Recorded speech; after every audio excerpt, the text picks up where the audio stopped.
ప్రభాకర్ రెడ్డి గారు.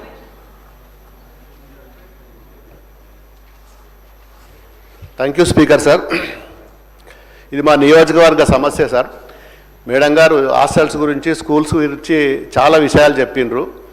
నిన్న మా నియోజకవర్గంలో జ్యోతిరాజ్ పూలే హాస్టల్, బీసీలకు సంబంధించిన హాస్టల్లో 6వ తరగతి చదువుకునే ఒక విద్యార్థి మరి బాత్రూంలోకి వెళ్ళి తాడు తీసుకుపోయి ఉరేసుకొని మరి ప్రాణాయ పరిస్థితిలో ఇప్పుడు హాస్పిటల్ అడ్మిట్ అయ్యిండు నీలోఫర్లో.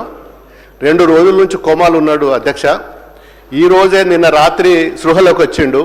నేను నిన్న హాస్టల్కి విజిట్ చేసిన.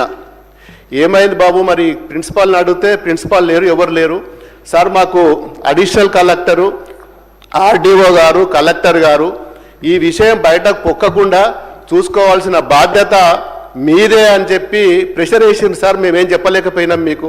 నేను ఒక ఎమ్మెల్యే, స్థానిక ఎమ్మెల్యే, దుబ్బాక పక్కన హెడ్ క్వార్టర్ పక్కనే హాస్టల్ ఉంటుంది, మా దానికి ఎందుకు రాలేదు 24 అవర్స్ వరకు అని చెప్తే మరి మాకు కలెక్టర్ ఆఫీస్ నుంచి ప్రెషర్ ఉన్నా సార్, చెప్పలేకపోయినాం అని చెప్పి సమాధానం రావడం జరిగింది.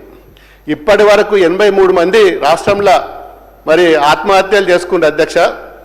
మరి ఏ హాస్టల్కి పోయినా, ఎక్కడ పోయినా చాలా ఘోరాతి ఘోరమైన పరిస్థితి ఉన్నది. ఫుడ్ పాయిజనింగ్ కానీ, పాము కాటు కానీ, సరి అయిన మెయింటెనెన్స్ లేక, స్టాఫ్ సరిగా రావడం లేక చాలా ఇబ్బందుల పాలవుతుండ్రు. ఇది వాస్తవం అధ్యక్ష. నేను ఎక్కడ కాన్స్టిట్యున్సీ పోయినా, నేను ఎంపీగా ఉన్నప్పుడు కానీ ఇప్పుడు కానీ ప్రతి మండలంలో ఎక్కడ హాస్టల్ ఉన్నా కానీ విజిట్ చేస్తుంటే, మరి గతంలో కూడా చేసినా, ఈ సంవత్సరం నుంచి కూడా ఏ హాస్టల్లో విజిట్ చేసినా కానీ పరిస్థితులు తలకిందులైనాయి అధ్యక్ష. మరి నిన్నటి పరిస్థితి అయితే ఈరోజు కూడా నీలాఫర్ హాస్పిటల్లో ఆ పేషెంట్ ఎవరైతున్నారో చిన్న పిల్లోడు, మరి ఆయనకి 6వ తరగతి చదువుకున్న విద్యార్థికి కూడా ఈరోజు ఉరేసుకోవాలనే పరిస్థితి ఎందుకు ఏర్పడింది, మరి అది మీరు ఒకసారి మరి మీ దృష్టికి తీసుకొస్తున్న అధ్యక్ష. ఇది చాలా ఘోరాతి ఘోరమైనది. ఎందుకంటే దీన్ని మరి బయటకు పొక్కకుండా కూడా అధికారులు ఎందుకు మరి అధికారుల మీద ఎందుకు ప్రెషర్ వేస్తుర్రు, అధికారులు ఎందుకోసం దీన్ని ఆపింది అనేది కూడా మరి చెప్పాల్సిన అవసరం ఉన్నది.